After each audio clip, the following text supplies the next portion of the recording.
बिस्मिल्लाहिर्रहमानिर्रहीम, अस्सलाम वालेकुम। आप देख रहे हैं program news night with Anika Nisar. नाज़रीन, एक बात बड़ी वाज़ेह है कि पाकिस्तान ने पिछले कुछ अरसे के अंदर, कुछ हफ्तों के अंदर रुपए की कदर के अंदर भी, सोने की कीमत के अंदर भी एक स्टेबिलिटी देखी है। और वो स्टेबिलिटी और ऑब्वियसली उसके हम लोगों को ट्रांसलेशन जो है वो पेट्रोल की कीमतों में भी आई है। लेकिन मसला ये है कि जितनी कीमतें बढ़ी थी या जितनी महंगाई की शरह बढ़ी थी, उसके कंपैरिजन में ये रिलीफ कुछ भी नहीं है। और अभी पाकिस्तान की आवाम एक ही सवाल कर रही है कि जितनी इन्फ्लेशन बढ़ चुकी है, उसके हिसाब से तनख्वाहें तो बढ़ी नहीं है या उसके हिसाब से आमदन तो बढ़ी नहीं है, तो जितने भी इक़दाम उठाए जा रहे हैं, इनका कब असल नतीजा ट्रिकल डाउन करके ग्रास रूट लेवल तक पहुंचेगा, जहां SIFC है, जहां टैक्स की कलेक्शन के अंदर इजाफा किया जा रहा है, जहां बहुत सारे और इक़दाम उठाए जा रहे हैं। इन तमाम के तमाम इक़दाम का एक आम शहरी की ज़िंदगी पर कब मस्बत असर पड़ेगा? Macro economic indicators micro economic situation को कब बेहतर बनाएंगे, ये वो वाले सवालात हैं जो एक आम शहरी कर रहा है। महंगाई की शरह 40 तक पहुंच गई थी, अभी 37.07 तक पहुंची है। 95% पाकिस्तानी जो है इस टाइम पर इस खौफ में, इस खदशे का शिकार है कि कहीं वो बेरोज़गारी की तरफ ना चले जाए। बेरोज़गार अफराद की तादाद जो है इस टाइम पर 56 लाख तक पहुंच गई है। तकरीबन 15 लाख का डिफरेंस है पिछले 1-2 साल के अंदर पड़ा। माशी हालात के बाइस तकरीबन 2.25 करोड़ से ज़ायद बच्चे तालीम के हुसूल से महरूम हो गए हैं। लोगों ने स्कूलों से अपने बच्चों को निकाल लिया है कि खाना पूरा करें, बिजली का बिल दें, गैस का बिल दें, या पेट्रोल अपनी बाइकों के अंदर डलवा कर रोज़गार पर जाएं या बच्चों को पढ़ाएं। ये चॉइस जो है ये होनी नहीं चाहिए किसी भी महज़ब माशरे के अंदर, किसी भी स्टेट के अंदर। ये चॉइस किसी पेरेंट को नहीं लेनी पड़नी चाहिए, उस सूरत हाल में ही नहीं आना चाहिए। BBC की एक रिपोर्ट आई है कि जी 2022 के जो सैलाब थे उसके बाद बलूचिस्तान के लोगों के अंदर गुर्बत मज़ीद बढ़ गई है, और जो गुर्बत का शिकार हुए हैं, इसमें गुर्बत की वजह से लोग अपने बच्चों को बेचने पर मजबूर हो चुके हैं। किसान सूद पर कर्जा लेते रहे और सूद पे मज़ीद सूद लगता रहे, तो सूरत हाल बहुत ज़्यादा कशीदा हो गई है। जो कर्जा ना चुका सके वो अपनी बच्चियों को 40 से 60 साल की उम्र के मर्दों को बेचने पर मजबूर हो गए हैं। बड़ी ही हार्ट ब्रेकिंग किस्म की सिचुएशन है ये। मेरे साथ जो मेहमान मौजूद हैं मैं उनका तारुफ करवाऊंगी। इस टाइम पर हमारे साथ मौजूद हैं डॉक्टर फ़ारूक सलीम साहब, जाने माने इकोनॉमिस्ट हैं। बहुत शुक्रिया डॉक्टर साहब, आपने हमें ज्वाइन किया। डॉक्टर इकरामुल हक साहब हमारे साथ मौजूद हैं। बहुत शुक्रिया डॉक्टर साहब, आपने भी हमें ज्वाइन किया। You're also very well known economist. Haroon Sharif sahab हमारे साथ मौजूद हैं, इकोनॉमी पर अच्छा खासा अबूर रखने के साथ साथ farmer chair person investment board भी रह चुके हैं। बहुत शुक्रिया हारून साहब, आपने भी हमें ज्वाइन किया। डॉक्टर फ़ारूक सलीम साहब, सबसे पहले मैं आपसे स्टार्ट करूँगी। अफगान ट्रेड ट्रांजिट के ज़रिए तकरीबन 212 अशिया अफगानिस्तान ले जाने के ऊपर पाबंदी लग गई। SIFC के ज़रिए IT, agriculture, mines and mineral के शोबे के ऊपर ख़ास ध्यान आने लग गया। पाकिस्तान के अंदर इन्वेस्टमेंट के लिए बिलखुसूस सियासी हुकूमत के साथ साथ फ़ौजी जो इलीट या फिर फ़ौजी सरबराहान हैं, उन्होंने भी अपना किरदार अदा किया। डॉलर भी नीचे आता हुआ हमें नज़र आया, गोल्ड की प्राइस भी गिरी, सर्टन स्टेबिलिटी भी आई, कुछ थोड़ा बहुत रिलीफ पेट्रोल में मिला बहुत सारी महंगाई के बाद। लेकिन उसके बावजूद भी लोगों के अंदर जो एक वो डर है, वो एक खौफ है कि ये स्टेबल मामला नहीं है, ये शायद महीने 2 महीने 3 महीने की बात है, उसके बाद पता नहीं क्या हो, खुदा जाने। ये वाला डर, ये अनसर्टेनिटी मार्केट को उस तरीके से थ्राइव नहीं करने दे रही है। डॉक्टर साहब, ये कैसे सही होगा? जी अनीका, मैं समझता हूँ कि यहाँ पे एक तफरीक करने की बड़ी ज़रूरत है। वो तफरीक है इंतज़ामी इक़दामात और पॉलिसी के दरमियान। अभी जितनी चीज़ों का आपने जिक्र किया वो इंतज़ामी इक़दामात के नीचे आते हैं, उसकी डेफिनेशन के तहत आते हैं। चाहे वो करेंसी की स्मगलर जो हैं उनके खिलाफ छापे, जो आपने अफगान ट्रांजिट ट्रेड का जिक्र किया, बिजली के चोरों के खिलाफ जाया जा रहा है, ये सब इंतज़ामी इक़दामात हैं। और इन इंतज़ामी इक़दामात के नतीजे में कुछ मस्बत नताइज भी सामने आए हैं। आपने कहा कि डॉलर और रुपए की जो पैरिटी है उसमें कुछ स्टेबिलिटी नज़र आने लगी है। रुपया जो है वो डॉलर के सामने कोई 4 से 5% तगड़ा भी हो गया है। लेकिन जैसे मैं कह रहा था कि तफरीक, द डिस्टिंक्शन बिटवीन इंतज़ामी इक़दामात जो एडमिनिस्ट्रेटिव मेजर्स हैं एंड पॉलिसी। इंतज़ामी इक़दामात बेतहाशा नज़र आ रहे हैं लेकिन पॉलिसी कोई अभी तक सामने नज़र नहीं आ रही। इससे मेरी मुराद ये है कि जो बीमारी की, फॉर एग्जांपल, जो जड़ है हमारी माशी बीमारियों की, वो बजट का खसारा है। वो कहीं 7,500 8,000 अरब पे पहुंच रहा है। उसका उसके उसके मतलब कोई पॉलिसी नज़र नहीं आ रही। बिजली के शोबे के अंदर बिजली चोरों के ऊपर जो है वो इक़दाम किए गए हैं। कोई 12 अरब रुपए की कहा जा रहा है कि वसूलियां भी कर ली गई हैं, लेकिन वहाँ जो नुकसानात हैं वो कोई 520 अरब के हैं। और उस हवाले से कोई पॉलिसी सामने नजर नहीं आ रही। तो आप सोचिए कि बजट के खसारे के ऊपर कोई पॉलिसी नजर नहीं आ रही, तजारत के खसारे के ऊपर कोई पॉलिसी नजर नहीं आ रही, बिजली के शोबे के अंदर पॉलिसी नजर नहीं आ रही। ये तीन बड़ी चीजें हैं जिनके ऊपर पॉलिसी चाहिए होगी। इंतजामी इकदाम तीनों चीजों में नजर आएंगे, लेकिन इंतजामी इकदाम में दो बड़ी प्रॉब्लम्स ये होती हैं। एक तो उनकी लिमिट होती है, यानी कि मैं ये समझता हूँ ज़ाती तौर पे कि करेंसी के हवाले से, रुपए की कदर के हवाले से जो इंतजामी इकदाम हैं, उनके नतीजे में जो मस्बत नताइज नज़र आए हैं वो अपनी लिमिट पे पहुंच रहे हैं। अब उससे आगे बेहतरी के में पॉलिसी चाहिए होगी। इसी तरह बिजली के शोबे के अंदर पॉलिसी चाहिए होगी, इसी तरह बजट के खसारे के हवाले से पॉलिसी चाहिए होगी। तो अभी तक इंतजामी इकदाम तो बहुत नज़र आए हैं, लेकिन पॉलिसी कोई नज़र नहीं। राइट, सही। अच्छा हारून शेरी साहब, मसला एक और भी है, और वो मसला ये है कि एक तरफ तो हमारे पास पॉलिसी बन नहीं सकती है क्योंकि अभी केयर टेकर गवर्नमेंट है, और जो पॉलिटिकल गवर्नमेंट आती है उससे पॉलिसी की तवक्को ही छोड़ दी जाए सारी। आपने खुद बड़ी इंपॉर्टेंट पोजीशंस के ऊपर सर्व किया when different political parties have been here. Doctor साहब ने, डॉक्टर इकराम साहब ने, सबने, आप सबने क्लोजली देखा है, तो उनसे तवक्को नहीं की जा सकती, ये कर नहीं सकते, तो पॉलिसी को हम किस तरीके से, how do we drive it forward then?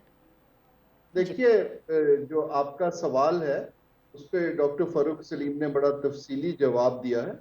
किसी भी मईशत जो कि एक क्रॉनिक रिसेशन में है, पाकिस्तान को 2-2.5 साल हो गए हम एक रिसेशन की फेज में हैं, और हम एक डेट स्ट्रेस्ड कंट्री हैं। ये जो बजट के खसारे की बात की है, हमने उसको बाहर से कर्ज नहीं ले सके तो हमने डोमेस्टिक डेट को 62% पर ले गए हैं। हम अपना खर्च कम करने पर अभी तैयार नहीं हैं। इस सूरत हाल के अंदर जो आपने बात की, मैं इससे एग्री नहीं करता कि पॉलिसी रिस्पांस इंटरिम गवर्नमेंट नहीं दे सकती। इंटरिम गवर्नमेंट जो है उसके ऊपर तो टेक्निकली सियासी दबाव नहीं है। उनको चाहिए कि पॉलिसी की तैयारी तो करें और उसको अवाम के साथ शेयर करना शुरू करें, ताकि जो अगली हुकूमत आए उस पर प्रेशर आए कि उसकी इंप्लीमेंटेशन आप पास ऑन कर दीजिए। तैयारी से तो इनको कोई नहीं रोकता है, बल्कि इनको करनी चाहिए। ये जो फॉल्ट लाइन जिनका जिक्र हो रहा है, पावर सेक्टर है, एक्सपोर्ट कंपेटिटिवनेस है, जॉबलेसनेस है, इसके ऊपर हमें पॉलिसी के बड़े क्लियर वाइट पेपर्स अगली हुकूमत के लिए छोड़ने चाहिए, और उनके लिए रिवर्स करना बड़ा मुश्किल हो जाएगा अगर इसको प्रॉपरली स्टेक होल्डर से कम्युनिकेट किया जाए। हारून साहब, I am sorry, I am cutting you short, a counter question to that.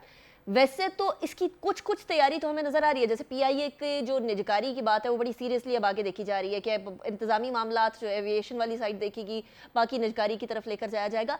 लेकिन प्रॉब्लम इज कि हमारे यहाँ एक गवर्नमेंट से दूसरी गवर्नमेंट की ट्रांजिशन के अंदर पॉलिसी का तसलसल नहीं होता। यहाँ केयर टेकर से सियासी गवर्नमेंट के अंदर पॉलिसी का तसलसल कैसे हो जाएगा?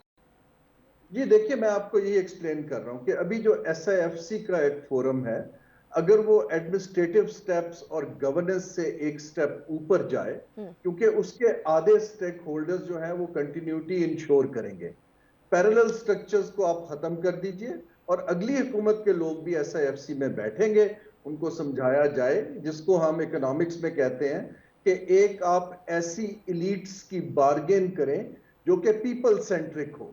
अभी तक जो इलीट्स की बार्गेन इस मुल्क में चल रही है वो अशराफिया सेंट्रिक है और एक्सट्रैक्शन की तरफ है, कि आप एक तबके को एक्सट्रैक्ट करके बरात देते हैं, उसको रिडिस्ट्रीब्यूट नहीं करते हैं। अब ये टाइम ऐसा आ गया कि ना तो हम मजीद कर्ज लेने के मुतहम्मल हैं, हमने इतने नोट छाप लिए हैं बैंक से कि हम इन्फ्लेशन को भी बढ़ाए चले जा रहे हैं। तो आई थिंक अब सख्त फैसले, अगर SIFC इस पे संजीदा हो, जो पॉलिसी की बात हो रही है, 3 चीजें हैं, policy, governance, implementation of policy जो होती है वो सियासतदान का काम नहीं होता है, वो इदारों का काम होता है। और रेगुलेटरी इदारे अपना काम नहीं कर रहे, उनको मजबूत करें, आगे चलाएं। और तीसरी चीज है डील्स या एडमिनिस्ट्रेटिव स्टेप्स। ये जो आप प्राइवेटाइजेशन की बात कर रही है अनिका, ये पॉलिसी नहीं है, ये डील है कि आप एक इदारे को डिसइन्वेस्ट करने की कोशिश कर रहे हैं। पॉलिसी ये है कि हुकूमत पब्लिकली अनाउंस करे कि आज के बाद हुकूमत कमर्शियल बिजनेस में नहीं जाएगी। अब ये एक पॉलिसी शिफ्ट है। हमें पॉलिसी से ज्यादा हमें पॉलिसी की शिफ्ट चाहिए, जो कि स्ट्रक्चर इकोनॉमी का जो 240 मिलियन को सर्व नहीं कर रहा, उसको सर्व करने की तरफ जाए। मेक अब सेंस। लोगों का एतबार क्यों नहीं आ रहा? क्योंकि लोगों का एतबार इसलिए नहीं आ रहा कि अभी अनसर्टेनिटी चल रही है, इलेक्शन होना है, किस तरह के लोगों ने आना है। अगर हम बहुत सी इन चीजों को, स्टेप्स को डेलीगेट करके इदारों को दे दें और वहां ऐसे लोगों को लाएं जिस पे मार्केट एतबार करती हो, तो आई थिंक मार्केट स्लोली इस पे confidence this build is a very करना शुरू। Important point Haroon sahab, this is a very important point. Doctor Ikramul Haq sahab, एक जगह जब इंतखाबात हो रहे होते हैं तो उसके बीच में ट्रांजिशन पे जुडिशरी पे कोई नहीं कहता कि देखें इंतखाबात हो रहे हैं, पता नहीं क्या होगा। जहां आर्म्ड फोर्सेस चल रही होती हैं उन तमाम चीज़ों को नहीं कोई कहता कि पता नहीं क्या होगा, अभी इंतखाबात हो रहे हैं, बड़ा मुबहिम किस्म का जो कैफियत है वो है। लेकिन जहां इकोनॉमी आती है वहाँ सबको एकदम से इबाम नज़र आने लगते हैं, एंड राइटली सो, क्योंकि हम लोगों की इकोनॉमिक पॉलिसीज़ वाकई में किसी एक सर्टन इदारा नहीं चला रहा होता है। वो सियासी जमातें अपनी मर्जी से अपनी ड्राइविंग सीट के ऊपर बैठते ही अपनी डायरेक्शन के अंदर ले जाया करती हैं।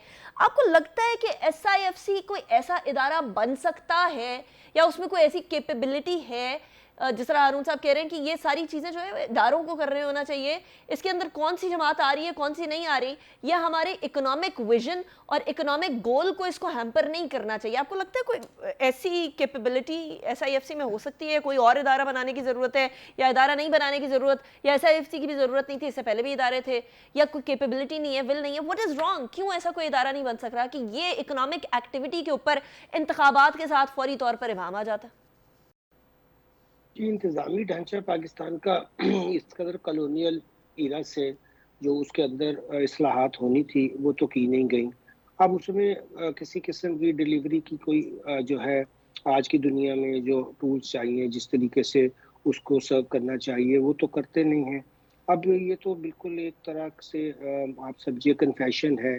आपने इससे पहले भी हमने देखा कि इस तरह की बॉडीज़ बनी जिन्होंने एक तरह से अदम एतमाद किया कि जो हमारा मौजूदा ढांचा है वो चूँकि डिलीवर नहीं कर पा रहा, तो उसके ऊपर एक सुपरा बॉडी बना दे। मगर मसला ये है कि ना तो ढांचे में तब्दीली की कोई ख्वाहिश है, वो समेत इसके कि आप जो मर्जी भी बना लें।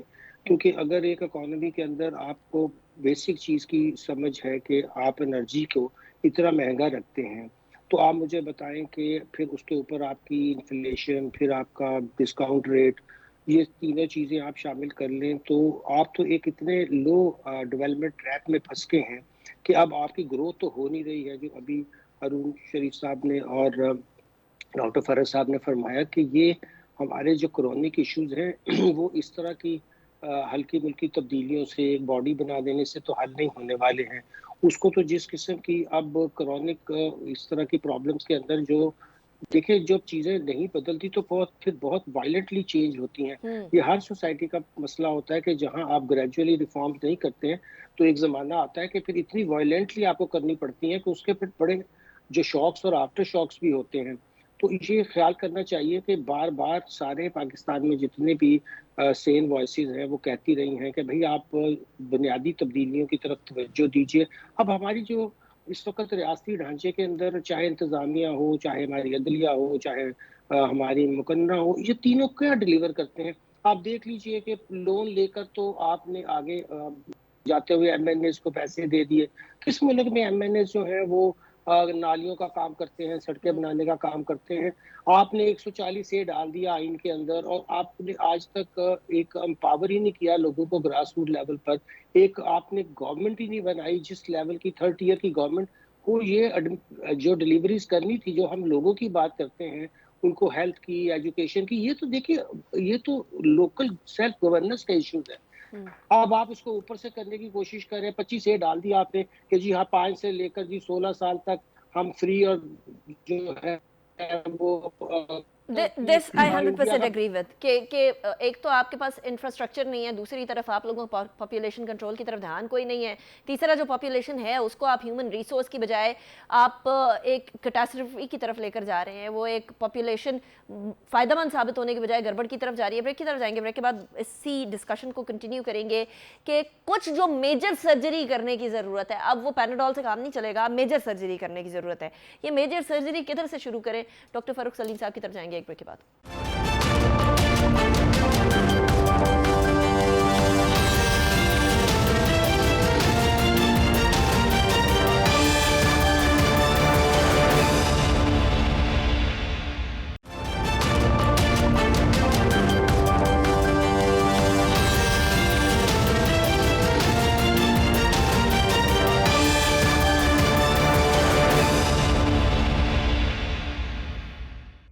Welcome back after break. Break पर जाने से पहले हम बात कर रहे थे कि किसी भी तरीके से कुछ भी हो जाए, जब तक मेजर चेंजेस नहीं आएंगी तब तक चीज़ें सही नहीं होंगी। लेकिन एक आम शहरी कहता है क्या मेजर चेंजेस होनी चाहिए, क्या ऐसी चीज़ तब्दील हो जो कि कंसिडर हो कि अब ये पाकिस्तान की इकॉनमी को सीधा कर देगी। In simple words doctor Farooq Saleem साहब, पाकिस्तान में हमने थोड़ा कोई लोन पार्क कर दिया कि साइड पर, चाहे वो पीआईए की डेट को पार्क कर दें, चाहे वो सर्कुलर डेट को पार्क कर दें और उसके बाद बोलें देखिए जी हमने सर्कुलर डेट ख़त्म कर दिया या हमने डेट को कम कर दिया। ये वाले काम तो यहाँ बड़े होते रहे हैं, लेकिन जिस मेजर सर्जरी की या जिस मेजर चेंज की आप तीनों ने अभी बात फरमाई, वो मेजर चेंज किधर से शुरू होगी? Where do we begin with? Anika, पहले तो हारून शरीफ साहब ने जो बड़ी जबरदस्त बात की है उसको मैं दोहरा देना चाहता हूँ, क्योंकि वो भी मेजर सर्जरी का हिस्सा है। उन्होंने ये कहा कि इस मुल्क की अशराफिया जो है वो पिछले कई 50-60 सालों से दूसरी अशराफिया के साथ बैठ के वो ऐसा एक एग्रीमेंट बना लेते हैं कि अशराफिया का फायदा किस तरह करना है। तो अशराफिया आपस में मिल बैठ के एक एग्रीमेंट कर लेते हैं कि अशराफिया का फायदा किस तरह होना है। तो हारून शरीफ साहब का कहना यह था कि इस दफा अशराफिया बैठे और ऐसा एग्रीमेंट करे कि 24 करोड़ पाकिस्तानियों का फायदा किस तरह करना है। ये मैं समझता हूँ मेजर सर्जरी, तो आइडियोलॉजिकल सर्जरी तो वो यहाँ पे आती है। दूसरी जो सर्जरी की आप बात कर रही हैं, आप देखिए कि कम से कम जब तक विफाकी हुकूमत कोई 3000 अरब रुपए की अखराजात की कटौती नहीं करती, उस वक्त मामला कहीं बनता नजर नहीं आता। मैंने जैसे पहले कहा कि जो बीमारी की जड़ होती है किसी भी मईशत के अंदर, वो बजट का खसारा होती है। जब आप बजट का खसारा करते हैं, फिर आप नोट छापते हैं, फिर जब नोट छापते हैं तो आपके रुपए की वैल्यू गिर जाती है। अब वो जो नोट छापने के नतीजे में वैल्यू गिरी है, वो इंतजामी इकदाम से पूरी नहीं हो सकती। तो आप सोचिए कि ये एक सियासी फैसला था कि पाकिस्तान की रुपए की वैल्यू जो है वो डॉलर के सामने गिरानी है, क्योंकि नोट छापना एक सियासी फैसला था, क्योंकि बजट का डेफिसिट जो है वो एक सियासी फैसला था। अब आप अंदाजा कीजिए कि 18वीं अमेंडमेंट तो हमने पास कर डाली, अभी तक हम कोई 34 या 36 वजारतें लेके बैठे हैं विफाकी हुकूमत के अंदर। मेरे नज़दीक तो 5 वजारतों से ज़्यादा की ज़रूरत नहीं है, क्योंकि बाकी तो सारी जो हैं वो हम सूबों को दे चुके हैं। तो यहाँ पे आप 34 वजारतें लेके बैठे हैं, कोई 4 दर्जन डिविजन हैं उनके नीचे, कोई 400 के करीब डिपार्टमेंट हैं, और ये सारी की सारी डुप्लीकेशन हुई है सारों के सारे सूबों के अंदर। तो 4 या 5, पहली तो सब मेजर सर्जरी ये चाहिए कि 4-5 से ज़्यादा वजारतें नहीं चाहिए, और इन सारे खेल के नतीजे में कटौती करनी है अखराजात की कोई 3000 अरब की। हमारा फोकस सारा ये रहता है कि जी टैक्स किस तरह बढ़ाना है। मैं समझता हूँ कि फोकस होना चाहिए कि हुकूमती अखराजात किस तरह कम कर दें।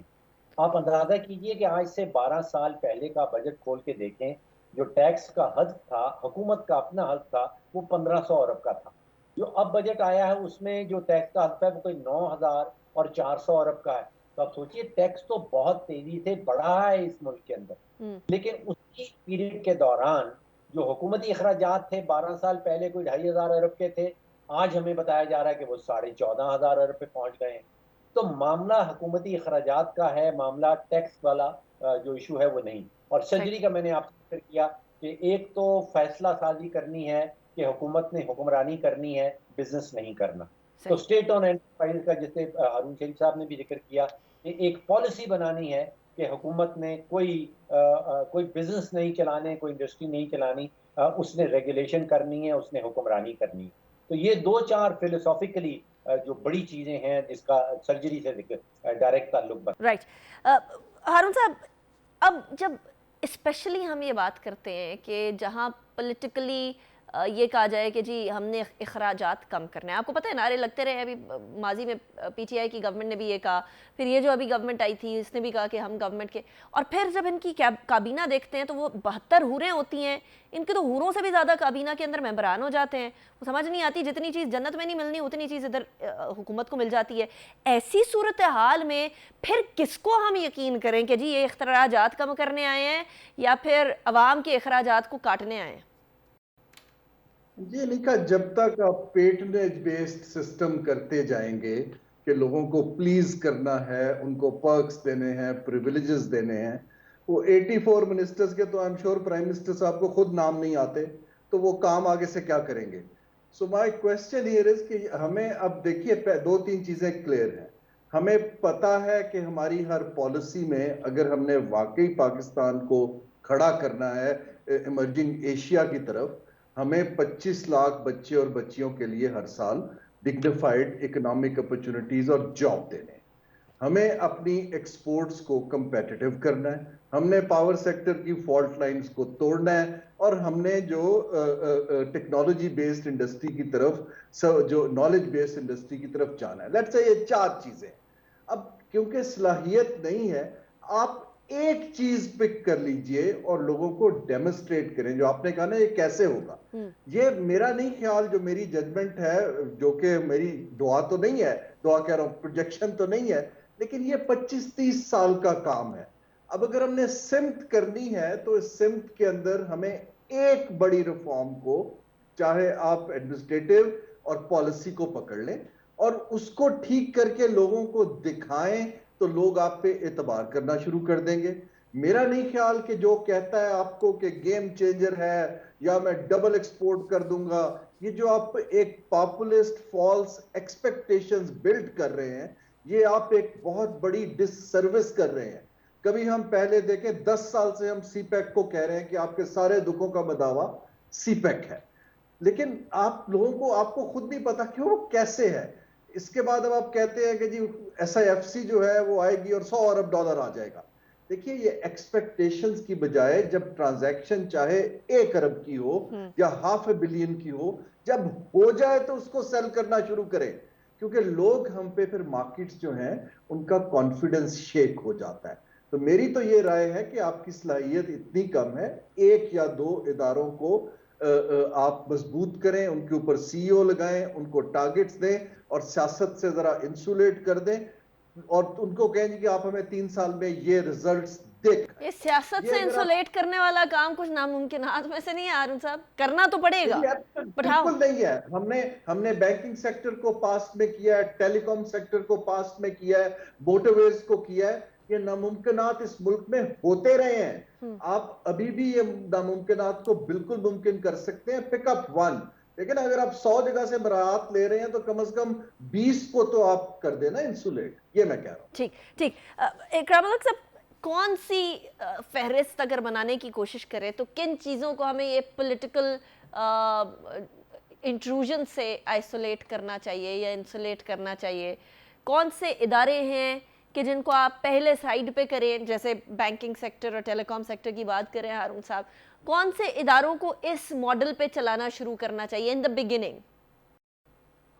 देखिए, सबसे पहले ये मैं एक अर्ज करूं कि पब्लिक फाइनेंस आपका जो है वो अब वाटरलू बनता जा रहा है। ये FBR जो है ये एक इतना बड़ा हमारे लिए मसला बन गया है कि आपको पता है कि जब आपकी मॉनेटरी पॉलिसी टाइटनिंग हुई है तो साथ में आप फिस्कली ये कह रहे हैं कि हम और ज़्यादा स्क्वीज करेंगे। अब ये कैपिटल जब हुकूमत के पास आ जाएगा सवाए ज़ाया करने के, अब पिछले दादोशुमार देख लीजिए जो साल ख़त्म हुआ है कि जब आपके पास नेट इनकम 4,600 अरब की थी और ख़र्चा आपका सिर्फ 5.8 पे गया, यानी कि आपने 5.8 ट्रिलियन का सिर्फ इंटरेस्ट पे किया, तो वफाक को तो 1.18 ट्रिलियन पहले कर्जा लेना पड़ा कि वो सूद ही अदा कर दे। अब आप टैक्स बढ़ाते चले जा रहे हैं, बिला वजह आपके टैक्स रेट इतने हाई हैं, उसमें आप इतनी विद होल्डिंग से पैसा खींचे चले जा रहे हैं, तबाही मचा रहे हैं।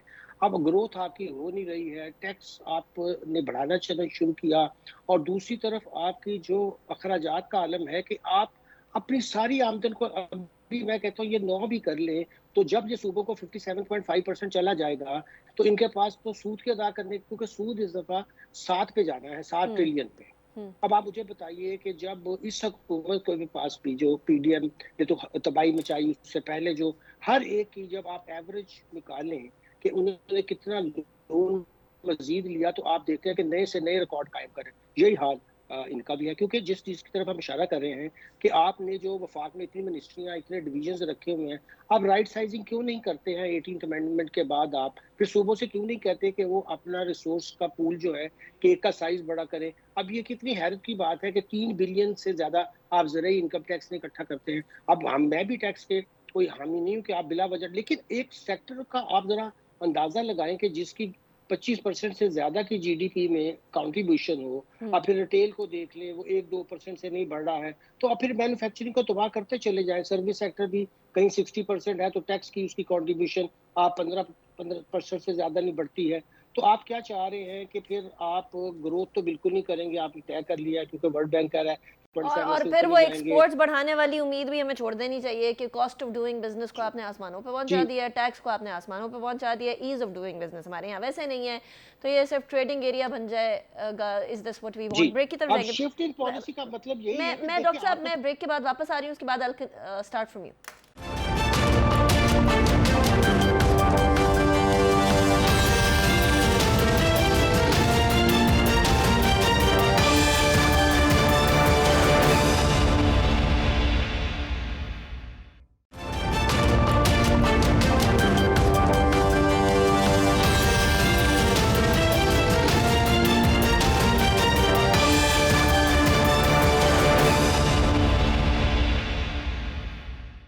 Welcome back after the break. Doctor Ikramul Haq sahab, आप बात कर रहे थे, मुकम्मल कर लीजिएगा। कर रहा था कि हमारी fiscal policy, monetary policy, trade policy के ही हमारी डिस्टॉर्शन इतनी है, और उसकी वजह से जो तबाही हमने मचाई है, और ये जो हम इनसे पॉलिसी बनवाते हैं, जो हम सिलेक्ट करके लोग लाते हैं सिविल सर्विस से, मैं भी उसका एक हिस्सा रहा। अब इतने नालायक दुनिया के चैलेंजेस कहीं के कहीं चले गए हैं। अब जिन्होंने लीप फ्रॉग करना था, उन्होंने बड़ी जल्दी से अपनी ह्यूमन रिसोर्स को ट्रेन किया है खास पर्पस के। 8-10 स्किल सेट हैं आईटी के, जिनसे बैठकर वो घर में पैसे कमाए। यहाँ लंबी लंबी बात, फिर ब्रिक एंड मॉर्टर की बात मैं कल सुन रहा था कि जी ई रोजगार सेंटर बना दे, जो प्लाजा खाली पड़े हैं, फिर प्लाजा के किराया कौन देगा, उनके बिजली के बिल कौन देगा? इतनी हैवी कॉस्ट है। बजाय के लोगों को कुछ सिखाने के, उनको कोई सेल्फ रिलायंट करने के, हर दफा हमारा एक है और ब्रिक एंड मॉर्टर और सिखाने वाला काम खत्म हो गया। डॉक्टर साहब, डॉक्टर फारूक सलीम साहब, किसी ज़माने में हमारे यहाँ हुआ करते थे पायलट स्कूल्स, जिसमें टेक्निकल एजुकेशन दी जाती थी, वो वाला काम भी हमने ख़त्म कर दिया। अब हमारी एजुकेशन से निकलते हैं क्लर्क। हम कहते हैं हम एजुकेट कर रहे हैं, लेकिन हम एजुकेट नहीं कर रहे हैं, हम रट्टा सिस्टम सिखा रहे हैं। दूसरी तरफ इस गवर्नमेंट के पास जो केयर टेकर सेटअप है, इसके पास सिर्फ रह गया 3-3.5 माह। इन 3-3.5 माह के अलावा टाइम कोई नहीं है। इन 3-3.5 माह में इस हुकूमत को क्या करना चाहिए या क्या कर सकती है, कंसिडरिंग कि इंतखाबात के बाद जो भी पार्टी आएगी वो पार्टी इसका तसलसल कर सके या मजबूर हो जाए कि वो तसलसल की तरफ लेकर जा सके। जैसे हारून साहब भी कह रहे थे कि कोई ऐसी पॉलिसी बनाए जो कि अगली गवर्नमेंट मजबूर हो जाए। मजबूरियां तो हमारी पॉलिटिक्स के अंदर सिर्फ वो वाली मजबूरियां होती हैं जो कि आपको इंतखाबात जितवा सकें, बाकी कोई मजबूरी तो फॉलो नहीं करता। तो क्या चीज़ करें कि इकोनॉमिक राइट डिसीजंस को एक मजबूरी बना दें? ये 3 महीने में तो ये तवक्को लगा रखना कि पाकिस्तान में शहद और दूध की नहरें बहने लगेंगी तो बिल्कुल गलत होगा। मेरे ख्याल शरीफ साहब ने जिक्र किया कि कुछ वाइट पेपर्स, कुछ पॉलिसीज ऐसी बना ली जाएं और उसकी इम्प्लीमेंटेशन जो है वो अगली हुकूमत पे छोड़ दी जाए। मैं बुनियादी मसला ये समझता हूँ कि हमारा जो बुनियादी इशू है वो सीरियसली माशी नहीं है, वो सियासी है। और ये मैं इसलिए कहता हूँ कि माशी पॉलिसी साजी जो है वो सियासी एजेंडों के तहत की जाती है, और प्रॉब्लम जो है जो आज हम खड़े हैं माशी एतबार से, वो इसी चीज़ का नतीजा है कि माशी पॉलिसी साजी जो है वो सियासी असर और रसूख के तहत की जा रही है पिछले कई सालों से। आप देख लीजिए पीटीआई की हुकूमत के दौरान जो वजीर आजम थे वो आते हैं और अचानक ऐलान कर देते हैं कि 10 रुपए की सब्सिडी दे रहे हैं हम पेट्रोल और डीजल के ऊपर। और ये फरवरी की 28 तारीख मुझे याद आता है सन 2022 में हमने किया। और उसका माशी नुकसान आप देखिए कि एक महीने के अंदर, मार्च के महीने के अंदर हमारे जो फॉरेन एक्सचेंज के ज़खायर हैं वो $4 बिलियन गिर गए। उसके बाद पीडीएम की हुकूमत आई, इसहाक डार साहब ने एक फैसला किया कि वो आईएमएफ से नेगोशिएशन लंबी खींचते चले गए। नवंबर से वो नेगोशिएशन शुरू हुई थी, जून में जाके कहीं तकमील पाई, और ये 7-8 महीनों में कोई $4 अरब की एक्सपोर्ट नीचे आ गई, राइट 4 अरब की रेमिटेंसेज नीचे आ गई, और $8 अरब का नुकसान करने के बाद हमने $3 बिलियन का एक आईएमएफ का पैकेज ले लिया। तो जो कंक्लूजन ये है कि जो सियासी फैसला साजी है, जो सियासी फैसले कर रहे हैं, वो सारे के सारे सियासी एजेंडों के तहत और ठीक सियासी असर रसूख के तहत होते हैं। तो राइट जब तक इन दोनों के दरमियान में फायरवॉल नहीं क्रिएट की जाएगी, उस वक्त तक मामला आगे नहीं बढ़ सकता। हारून साहब, क्लोजिंग मार्क्स। जी मेरा तो बड़ा बिल्कुल सिंपल है, जैसे मैंने पहले अर्ज किया कि एक दो फैसले कर ले बहुत छोटे। मैं मसलन आपको मिसाल देता हूं कि आज के बाद जो पब्लिक सेक्टर या जो की इदारे हैं उनके सरबराह का तयन मेरिट पे होगा और ये एक इंटरनेशनली रिप्यूटेबल फर्म्स करेगी। जो ही लोग आना शुरू हो जाएं इस तरह, तो एक मार्केट को बड़ा प्लेजेंट सरप्राइज मिलता है। देखें, जो ओल्ड स्कूल एक कैप्चर करने का और पेटनेज का एक बन गया है चीज, मैं आपको बताऊं, मैंने जितने 15-16 मुल्कों में काम करके देखा है, हमारे मुल्क में मुझे इस वक्त जो इन्फ्लुएंस है वेस्टेड इंटरेस्ट का पब्लिक पॉलिसी और एक्शंस पर, वो कहीं ज्यादा दिखाई देता है प्रोग्रेसिव इकोनॉमी से। तो हमें इसको तोड़ने के लिए एक दो फैसले करने हैं। और जैसे मैंने कहा कि देखिए, हमारा की मसला इस वक्त ग्रोथ का है, और इकोनॉमिक ग्रोथ जो है वो, मेरा मतलब 22-25% सूद, 31% जो इन्फ्लेशन, राइट उसके अंदर तो आनी बड़ी मुश्किल है। हमें ड्राइवर्स जो हैं हमारे, विनर एक दो पिक करने पड़ेंगे, And that's जिसमें how we अभी need भी to मुझे move लगता है IT could be A winner. एक आध विनर पिक करके रिसोर्सेज वहां डालें और उसको आगे बढ़ाएं। जैसे ये जो बांग्लादेश ने विनर regional पिक किया था कि वो गारमेंट सेक्टर के अंदर जाएगा और उसने फिर उसी के साथ स्टिक रहे, पूरी दुनिया तसमस हो गई, वो उसी के साथ रहे, और now that's actually boosting their economy. Haroon Sharif sahab, thank you very much. Doctor Farooq Saleem sahab, बहुत शुक्रिया। डॉक्टर इकरामुल हक साहब, आपका भी बहुत शुक्रिया, आपने ज्वाइन किया। पाकिस्तान की इकोनॉमी के अंदर सीरियस ओवरऑल की ज़रूरत तो है, लेकिन वो सीरियस ओवरऑल अपने पॉलिटिकल इंटरेस्ट को पीछे रख के करना पड़ेगी। सारी सियासी जमातें अपने सियासत और अपने जो मैंडेट है उसके बारे में सोचती हैं। कोई ये सोचता है कि जो मैंडेट देने वाले हैं उनकी बेहतरी, माशी बेहतरी होगी तो फिर ही सारे मामलात आगे बढ़ सकेंगे। ये सोच आ जाए तो शायद मामलात तब्दीली की तरफ जा सकते हैं। नीगा निसार को इजाज़त दीजिए, अपना बहुत ख्याल रखिएगा। अल्लाह हाफ़िज़। नासिर।